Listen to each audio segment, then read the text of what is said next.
a Bemar Books, yo soy Chris y hoy vengo a hablaros de una lista de deseos, de una wishlist que yo tengo oculta, que no es la principal, pero que contiene también una serie de libros que a mí me gustaría leer. A ver, ¿de qué se trata esto? Bueno, pues yo tengo mi wishlist principal en la que pongo los libros que más ganas tengo de tener en papel, de leerlos, de disfrutarlos, porque me llaman mucho la atención, porque son de colecciones que estoy haciendo, de sagas, trilogías, lo que sea, de mis autores favoritos, porque tratan temáticas que me llaman muchísimo. Es decir, como los preferidos o los que yo preferiría que me regalasen, y son como más selectos, ¿vale? Pero luego tengo otra wishlist que es bastante más amplia, ¿de acuerdo? En la que voy metiendo los libros que me llaman mucho la atención, me gustaría leerlos también, pero para mí no son tan... No voy a decir prioritarios, porque no es que no sean prioritarios, pero digamos que están en segundo grado de que me llamen la atención, ¿vale? Está mi wishlist principal, donde están los libros que yo quiero tener sí o sí en papel, y luego está esta wishlist en la que voy metiendo libros que también me llaman la atención, pero a la hora de elegir, pues... si tengo que comprarme alguno o que alguien me regale de alguno, yo cojo la wishlist principal, que son los que 100% quiero seguro en papel, ¿vale? Entonces, ¿qué he hecho? Pues he hecho una selección de algunos, no de todos, de los libros que tengo en esa segunda wishlist, en esa wishlist secundaria, en esa wishlist que yo la tengo titulada Libros por sí. Libros por sí. Los de la primera wishlist pues no me terminan de convencer, o tengo que sustituir alguno porque, bueno, pues ya ha dejado de llamarme la atención, o no sé, cualquier cosa así. Entonces yo la wishlist principal la llamo libros que me gustaría tener, y la secundaria es libros por sí. Así que vamos a ver una selección de algunos de esos libros por sí, una selección bastante amplia. Os voy a contar de qué va cada uno de estos libros que yo tengo en esa segunda lista. Y bueno, pues un poquito porque me llaman la atención. Antes de empezar a contaros cuáles son estos libros, pues como siempre recordaros que ahí abajo en la cajita de descripción tenéis el enlace a mis otras redes sociales, y que me dejéis abajo en comentarios si vosotros también tenéis pues varias wishlists de libros, que las tenéis, bueno, pues con diferentes clasificaciones. Y decidme también si algunos de estos libros vosotros los conocíais o no, porque hay algunos que yo no los he visto tanto por Bookstagram, pero aún así me llaman mucho la atención y me apetece leerlos, o los he visto directamente en la editorial o en algún canal o en alguna cuenta. Y aunque lo haya visto una vez, ya por la temática, por la sinopsis, a mí me ha llamado la atención, o incluso por la portada, y ahí están en esa wishlist secundaria de libros por sí. Y ahora ya sí que sí, pues os empiezo a contar cuáles son todos estos libros. En primer lugar, el primer libro del que quiero hablaros, que está en esa lista, es El asesino. Estoy aquí con el móvil y voy a ir mirando, ¿vale? La wishlist, evidentemente. El asesino de los caramelos de Violeta, de Javier Holgado y Susana López Rubio. Susana López Rubio es la autora de... se me ha olvidado el título del libro. Ay, no me lo puedo creer. Bueno, os pongo la portada por pantalla porque es que... El Encanto, ahora. El Encanto, que fue un libro que me encantó y disfruté muchísimo. Y tengo otro libro pendiente suyo que, si no recuerdo mal, el título es Flor de Sal. Creo que es ese. Y tengo muchas ganas de leerlo también porque El Encanto me gustó muchísimo. Pero bueno, ahora han sacado este, que es un cozy crime, que creo que puede ser muy divertido. Un misterio escrito por ella. Y bueno, pues os cuento de qué va. Dice: en los años finales de la dictadura de Franco, Madrid está viviendo una ola de muertes que han sido catalogadas como suicidios y accidentes. Todas ellas son mujeres jóvenes y salvo Lucio Garza, un sagaz médico forense, nadie ha encontrado una relación clara entre sus muertes. Todo cambiará cuando Lucio descubra el terrible modus operandi del asesino, una muerte realmente cruel endulzada con caramelos de Violeta. Pero el inesperado asesino no será el único enemigo que Lucio encontrará en sus investigaciones. También deberá enfrentarse a la estrechez de miras de la época, los recelos de sus superiores y a una asfixiante autoridad que todavía no concebía el concepto de un asesino en serie. Sin embargo, no estará solo, contará con la ayuda de Teresa, su inteligente esposa, y de sus 7 hijos, tan deseosos como sus padres de participar en la investigación. A ellos se les unirá un atípico compañero, Félix, un policía de la Brigada de Investigación Criminal que ayudará a Lucio Garza en sus pesquisas. Unas pesquisas que sacarán a la luz un oscuro secreto familiar que hunde sus raíces en la guerra civil. Dice, inspirado en sucesos y personajes reales, El asesino de los caramelos de Violeta es una ficción que al igual que el género cozy mystery y tan en tendencia tiene un tono pop y de lectura agradable y desenfadada, salpicada de personajes reales que aparecen como secundarios de lujo en las aventuras de Lucio. Tengo muchísimas ganas de leerlo, de verdad. Se publicó el año pasado y yo sigo ahí sobre la pista del libro, no lo tengo ahora mismo, pero bueno, en algún momento pues ya me haré con él, no sé si salga en bolsillo, pues en bolsillo, si en digital, no lo sé, de momento no lo tengo, pero es una historia que verdaderamente me llama mucho la atención. Otro libro que también tengo muchas ganas de leer es Las mujeres de la guerra de Kristin Hannah. Kristin Hannah es una de mis autoras favoritas, más o menos tengo leído todo lo que tiene publicado en español, menos su último libro que es este, y la verdad es que por un lado me apetece leerlo, pero por otro todavía no me he animado a hacerlo, ¿vale? Entonces por eso está ahí en esta lista secundaria, porque sé que en algún momento lo leeré. Sus historias siempre son apuestas seguras. Lo que pasa que sí es verdad que me cuesta a veces entrar porque hace una introducción de unas 100, 150 páginas donde te va contando un poco la situación de todos los personajes hasta que ya se mete en la historia en sí y en el tema a tratar en esa historia y a veces me cuesta entrar en sus historias. Luego las disfruto muchísimo, de verdad, pero hay veces que me cuesta un poquito más entrar y esta en concreto pues todavía no me he puesto con ella por ese motivo. ¿Que la voy a leer? La voy a leer segurísimo, pero todavía no la he tocado. Dice, cuando Frankie a ver, ¿cómo se pronuncia este apellido? Cuando Frankie McGrath, más o menos, estudiante de enfermería de 20 años, oye por primera vez estas inesperadas palabras, las mujeres pueden ser heroínas, siente una revelación. Criada en el idílico y soleado sur de California y protegida por sus conservadores padres, siempre se ha enorgullecido de hacer lo que se esperaba de ella, de ser una buena chica. Pero en 1966 el mundo está cambiando y de repente su vida parece abrirse a nuevas posibilidades. Cuando su hermano parte para combatir en Vietnam, ella se une de manera impulsiva al cuerpo de enfermeras del ejército para seguirle. Allí, Frankie se siente igual de inmadura e inexperta que los jóvenes enviados para luchar y se ve abrumada por el caos y la destrucción de la guerra. Además, un trauma inesperado la golpea al volver a casa, el de encontrar un país cambiado y dividido. Un país que quiere olvidar. Frankie descubrirá el verdadero valor de la amistad y del dolor que puede causar un corazón roto. Como digo, Kristin Hannah es una autora que escribe novelas muy emocionales y muy bien ambientadas y con temáticas bastante complejas, temas duros de enfrentar, ¿vale?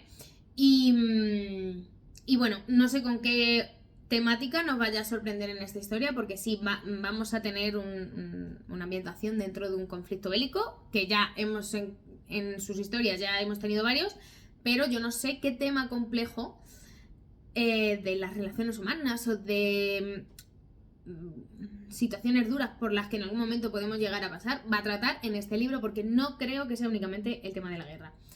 Vamos, esa es mi intuición. Así que nada, ya os contaré, en algún momento lo leeré. De momento aquí está, en stand-by, en esta lista secundaria, y vamos con el siguiente. Ahora vamos con un thriller. Evidentemente también tiene que haber thriller en esta wishlist. Y es el de Aquí todos somos buena gente, de Ashley Flowers. ¿De qué va esta historia? Os cuento. Dice, es un thriller basado en hechos reales que arrasa en Estados Unidos. Un caso sin resolver, una obsesión peligrosa, un pueblo lleno de secretos. Pues tiene pintaza, la verdad. Bueno, dice, Margot Davis desde niña ha vivido atormentada por el caso de la pequeña January, una amiga de la infancia cuyo asesinato nunca fue resuelto. 20 años después, convertida en periodista, se ve obligada a volver a su pueblo natal, un lugar opresivo del que siempre quiso huir para cuidar de su tío enfermo. Poco después de su regreso, otra niña desaparece en circunstancias similares a las de January, y Margot deberá cubrir el caso para su periódico.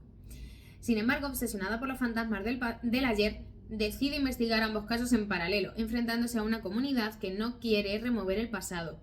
Cuanto más profundiza en su investigación, más resistencia encuentra y más lejos se siente de la verdad.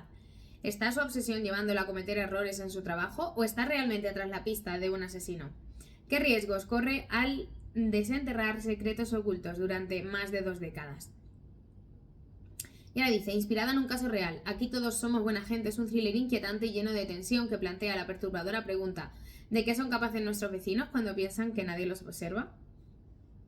Esa última frase a mí me tiene, vamos, más que ganada. Bueno, pues ahí tengo otro posible thriller para leer que tiene pintaza. Otro libro, y ya este va más hacia una temática muy característica mía, que es la temática de moda, patronaje, costura, etcétera, etcétera. Y es el libro de La Casa de los Hilos Rotos de Angélica Morales. Es un libro que me llama particularmente la atención, ahora os leo la sinopsis, vais a ver que evidentemente este libro lleva mi nombre. En el momento que se publicó, pues no me hice con él ni nada, ya sé que ha salido en bolsillo, entonces ahora lo tengo fichado en bolsillo. Pero no me animo del todo a leerlo, porque aunque lo que es la trama de la historia me llama mucho la atención, no sé si me va a gustar al 100%, la narrativa de la autora. ¿Por qué? Porque comencé a seguirla por Instagram y me di cuenta que la autora escribe sobre todo, no sé si sobre todo, pero bueno, también escribe poemas, ¿vale? Y poesía. Entonces tiene una narración más pomposa, más adornada, ¿de acuerdo? Entonces, no sé si al ser un libro de ficción, que ya no entra dentro de la poesía y de los poemas, esta narración de alguna forma se vea también aplicada en la historia. Entonces no me quiero encontrar con una historia a la que voy a llegar con muchas ganas por la trama, pero luego la narración no me termine de conquistar. Así que ahí tengo un dilema, por eso este libro está en esta lista secundaria, porque por un lado me llama, pero por otro la narración no sé si me va a encantar. En algunos de los posts de la autora sí que los leí un poco por encima y me pasó eso, que al ver lo que escribía, no lo que escribía, sino cómo lo escribía, pues fue cuando dije, ostras, digo, no sé si esta narración, digo, a mí me va a gustar en una historia de ficción. Entonces, bueno, ahí tengo mi dilema. Os cuento de qué va.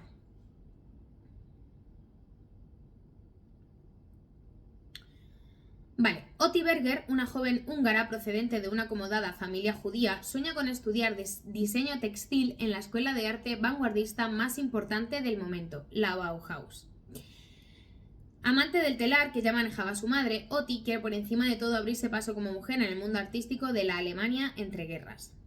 A pesar de sus problemas auditivos debido a un accidente sufrido en su infancia, muy pronto empieza a destacar por su gran creatividad y afán de experimentación, hasta convertirse en una de las alumnas más aventajadas. La llegada a la Bauhaus de Mercé Ribot, heredera de una importante fábrica de tejidos y dispuesta a suceder a su padre pese a ser mujer, será el inicio de una amistad inquebrantable entre dos mujeres que unieron sus vidas en una época convulsa. Penélope, la bisnieta de Mercé, será quien tejerá los hilos de esta historia oculta mientras descubre un misterioso pasado familiar.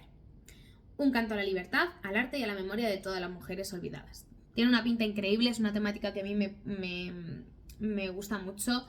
Va a tocar el movimiento de la Bauhaus, que yo no tenía ni idea y he estado leyendo un poquito por encima y creo que me puede gustar bastante. No sé, es algo que estoy ahí como en una dicotomía por lo que os he dicho, por la forma de narrar, pero bueno, ya veremos qué pasa. Estando en bolsillo, quizá me animo en bolsillo. Otro libro que también me llama mucho la atención es de otra temática que también es muy característica mía, que son los viajes en el tiempo, y es el libro de La máquina del tiempo y otros viajes temporales, de Luis Martínez Vallés. Este libro no es de ficción, es de no ficción y dice: un ensayo sobre los viajes temporales más populares, es decir, va a hacer un recorrido por todas las historias, por todos los viajes temporales pues que han sido como más icónicos o más llamativos. Los viajes en el tiempo siempre nos han fascinado, todos nos hemos imaginado realizando uno para poder cambiar los acontecimientos de nuestra vida. Con un análisis de La máquina del tiempo de H.G. Wells, que yo no he leído, o sea, me encantan los viajes en el tiempo, pero el libro como más icónico todavía no lo he leído. Lo leeré, no pasa nada. Y la película que la adaptó, El tiempo entre sus manos como en piedra angular, en este ensayo encontrarás variados viajes en el tiempo en el cine, en la literatura, los cómics y muchos otros ámbitos, llegando también a las teorías de los más afamados científicos o las leyendas urbanas más populares. Adéntrate con este libro en un universo infinito y sorprendente de viajes temporales de todo tipo. Ya sabéis que los viajes temporales es otro de los elementos que a mí más me gustan en los libros, entonces aunque este es de no ficción, pero bueno, te hace un recorrido como de diferentes viajes temporales y a mí me pica la curiosidad. Así que, oye, pues otro libro que tengo ahí como posible lectura, porque me parece que puede ser muy interesante y también enseñarme otros libros que quizás yo no conozca y que contengan viajes en el tiempo. Angelology, de Daniel Trussoni, es otro libro que, o sea, yo no conocía. Tampoco ha salido mucho, pero yo lo veo y la portada y la sinopsis me da mucha curiosidad. Os cuento de qué va. Dice: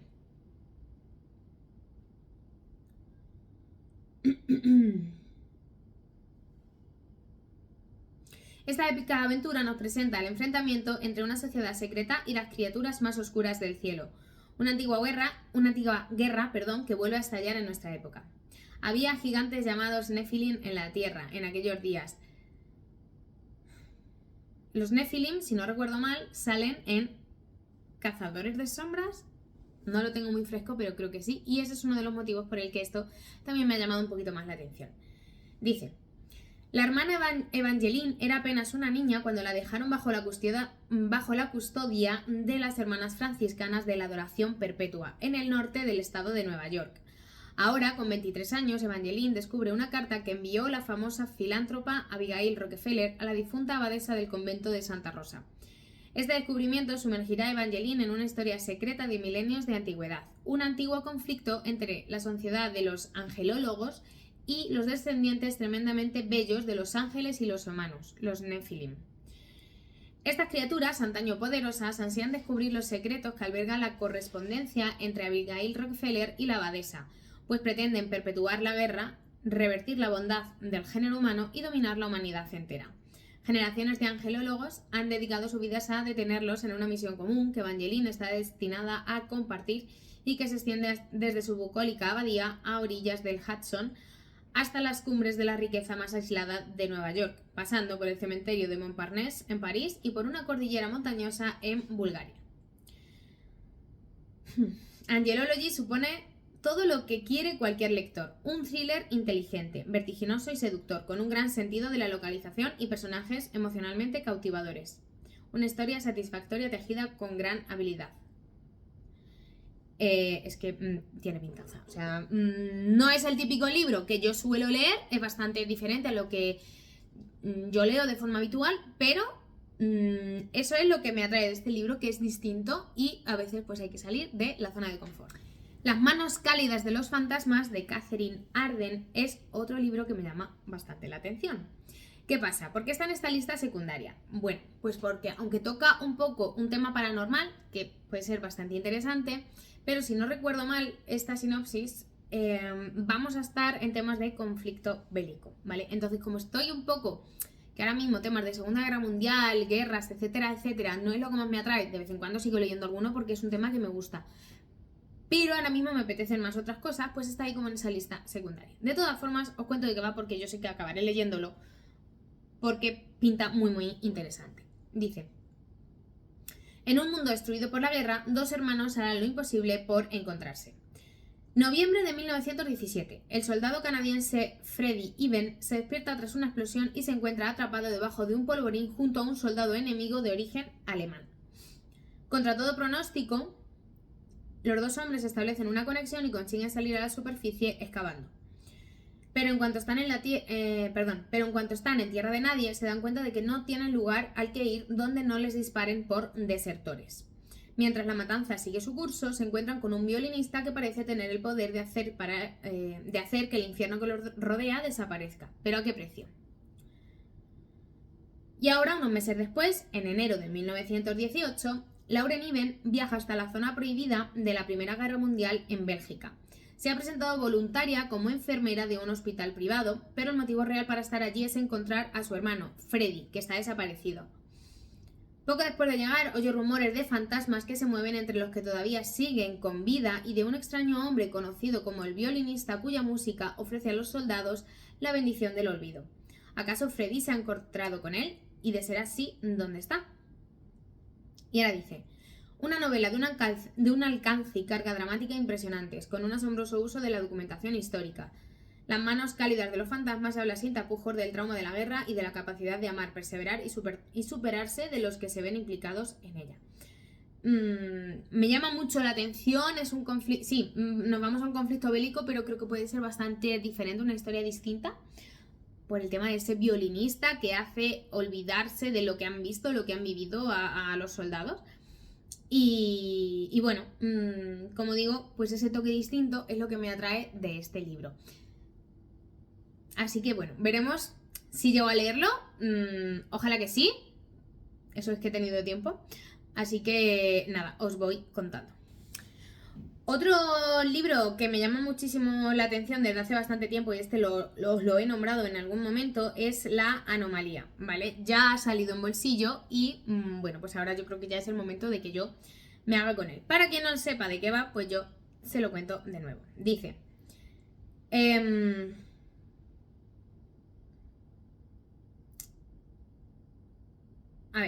dice: el 10 de marzo de 2021, los 243 pasajeros de un avión procedente de París aterrizan en Nueva York después de pasar por una terrible tormenta.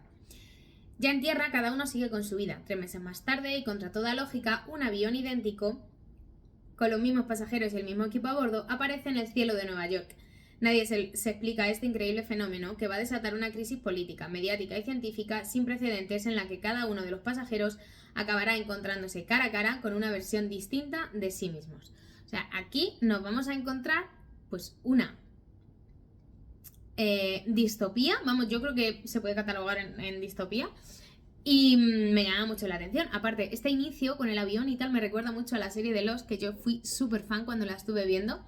Así que, bueno, pues ahí lo tengo. Ya digo, lo tengo ahí porque es un libro que yo en algún momento quiero leer, y cuando me apetezca, pues iré, me lo compraré en bolsillo y me pondré a leerlo. Así de fácil y de sencillo. Las aventuras de Amina al-Shirazi, de Shannon Chakraborty, es otro libro que yo tengo muy en el punto de mira. ¿Por qué? Porque yo de Shannon Chakraborty tengo el primer y segundo libro de una trilogía que ya está publicada en inglés, pero todavía no se ha terminado de publicar en español, y que en algún momento os he nombrado. Porque sucede en el Cairo y habla de Jinn, que son los genios. Entonces, la ambientación me llamó muchísimo la atención, mucho no, muchísimo. Entonces, este otro libro de la autora, que es autoconclusivo y va de piratas, también lo tengo yo aquí fichado. Os cuento de qué va. Amina al-Shirazi ha sobrevivido a traiciones, a príncipes vengativos, a varios maridos y a un auténtico demonio, para retirarse pacíficamente con su familia a una vida de devoción y maternidad, alejada de cualquier cuestión sobrenatural. Sin embargo, cuando le ofrecen un encargo que ningún bandido podría rechazar, aprovecha la oportunidad de vivir una última aventura con su antigua tripulación, una hazaña que la convertirá en leyenda y le ofrecerá una fortuna que asegure para siempre su futuro y el de su familia. No obstante, cuanto más se involucra, más alto es el riesgo, porque siempre es peligroso querer convertirte en leyenda, sentir la gloria y saborear un poco más de poder. Y el precio podría ser su propia alma. Tiene pintaza. Yo lo tengo fichado, lo poco que he leído de la autora, que todavía tengo que avanzar con ese primer libro de la trilogía que os comento, pero la ambientación que yo empecé a ver y demás me llama mucho. ¿Qué pasa? Que mientras no me lea la trilogía que ya tengo en la estantería, no quiero lanzarme a él porque, bueno, aunque de primeras me ha dado muy buena sensación, pero tengo que terminarla y ver qué opino de ella para lanzarme con otro libro del autor. Así que bueno, ahí está en esta lista secundaria. Otro libro que también tengo ahí en esa lista secundaria, yo creo que se podría considerar un clásico, es Rayuela, de Julio Cortázar. Lo que me llama la atención de esta historia es el hecho de que se puede leer en diferentes orden o de diferente forma, y eso me causa muchísima curiosidad. Es lo que os he comentado ya en otros vídeos, que los libros que son completamente distintos a lo habitual, a mí la curiosidad me puede y yo quiero leerlos. Así que Rayuela es uno de ellos. ¿Cuándo lo voy a leer? Pues no lo sé. En algún momento que yo encuentre una edición que me llame la atención, que me guste, que no sea cara, etcétera, etcétera. ¿Cómo lo voy a leer? Pues no sé si en el orden normal de leer una historia, no sé si en el orden que viene establecido en una de las páginas que va saltando los capítulos según lo que el autor quiere que veamos, y no sé si hay algún otro orden para leer esta historia, pero sí que es verdad que no sé cómo será la experiencia de lectura de este libro, pero me gustaría leerlo al menos 2 veces y en una de esas formas, o sea, en 2 formas distintas de lectura, para poder hacer una comparativa. Así que bueno, ¿cuándo pasará eso? No lo sé, pero está aquí en el punto de mira, no está en la wishlist principal, pero lo voy a leer sí o sí, segurísimo. El libro de las cosas perdidas de John Connolly es otro libro que yo tenía en mi wishlist principal, pero después ha dejado de llamarme la atención como para seguir teniéndolo en la wishlist principal, pero no lo he querido quitar porque, oye, no lo descarto. Me llama mucho la atención y no descarto leerlo en algún momento. No está entre mis prioritarios ahora mismo, pero la sinopsis me llama. Dice: mientras la Segunda Guerra Mundial arrasa Europa, David, a sus 12 años, llora la pérdida de su madre. Su padre ha vuelto a casarse y la nueva familia se ha mudado a una casa en las afueras de Londres, para evitar los bombardeos alemanes. David, en su desván, no tiene más compañía que los libros. Unos libros que le susurran y le atraen. La realidad y la ficción empieza a fundirse hasta tal punto que, por una grieta de una antigua construcción del jardín, David entra de pronto en un mundo desconocido, el de sus sueños y su portentosa fantasía. En sus trepidantes y a veces terribles aventuras, David se topa con personajes como el hombre torcido o el leñador, con lobos semihumanos o con un rey cuyos dominios están en decadencia. A lo largo de la novela, que trata sobre todo del poder de las historias y de la literatura, David aprenderá poco a poco a superar sus miedos y a tomar decisiones. Un libro para jóvenes y adultos que devolverá a los lectores a su infancia, porque en cada adulto mora el niño que fue y en cada niño espera el adulto que será. Un libro diferente, un libro con una temática distinta y que a mí me pinta muy muy bien. O sea, no sé, me recuerda mucho a Narnia, a ese sitio en el que, o sea, un tipo de libro en el que por un sitio accedes a un mundo de fantasía y del que te llevas un aprendizaje. Así que, bueno, pues ahí lo tengo como posible lectura.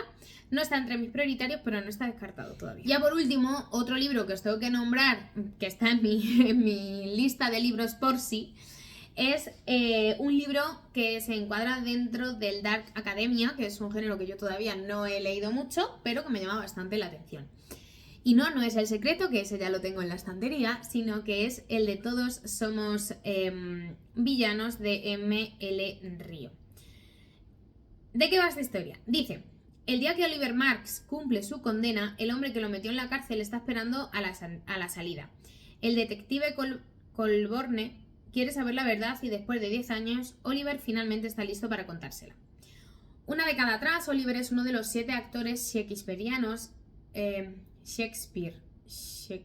esto es muy difícil de pronunciar. Shakespearianos en el Conservatorio Clásico de Leicester, un lugar regido por la cruda ambición y la competencia feroz. En este mundo apartado de chimeneas encendidas y libros con encuadernación de cuero, Oliver y sus amigos interpretan los mismos papeles arriba y abajo del escenario: el héroe, el villano, el tirano, la seductora, la ingenua y los extras. Pero en su cuarto y último año de conservatorio, las rivalidades amistosas se vuelven desagradables. Y en la noche del estreno, la violencia real invade el mundo de fantasía de los estudiantes. Por la mañana, los chicos de cuarto año deben enfrentarse a su propia tragedia y a su desafío interpretativo más difícil: convencerse unos a otros y a la policía de que son inocentes. Tiene muy buena pinta. O sea, a ver, yo todavía no he leído nada que se pueda encuadrar dentro del género de Dark Academia, pero esto a mí me pinta a thriller, a secretos, a mentiras, a no sé, algo que a mí me puede encantar. Así que nada, aquí está en esta lista. No es prioritario, pero no lo descarto porque tiene pintaza. Y ya está, hasta aquí el vídeo de hoy. Espero que os haya gustado. Como veis, han salido bastantes libros que ahora mismo pues no se están viendo tanto por redes sociales, pero son libros que yo los tengo ahí marcados, aunque algunos tienen ya un tiempo, otros sí son novedades, pero no se han visto mucho. Pero ahí están como alternativas de libros que a mí me gustaría leer en algún momento. Nada más, muchísimas gracias por haber llegado hasta aquí, como siempre, por vuestro apoyo, por vuestros comentarios. Y nos vemos en el siguiente vídeo. Un beso.